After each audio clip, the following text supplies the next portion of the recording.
కొణిదెల పవన్ కళ్యాణ్ అనే నేను శాసనం ద్వారా నిర్మితమైన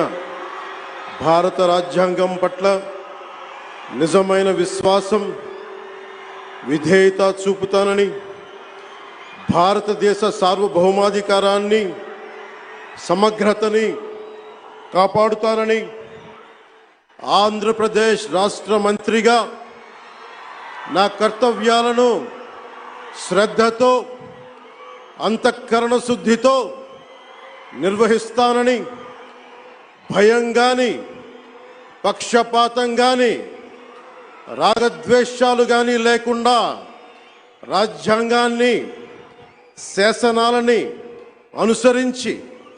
ప్రజలందరికీ న్యాయం చేకూరుస్తానని దైవ సాక్షిగా ప్రమాణం చేస్తున్నాను.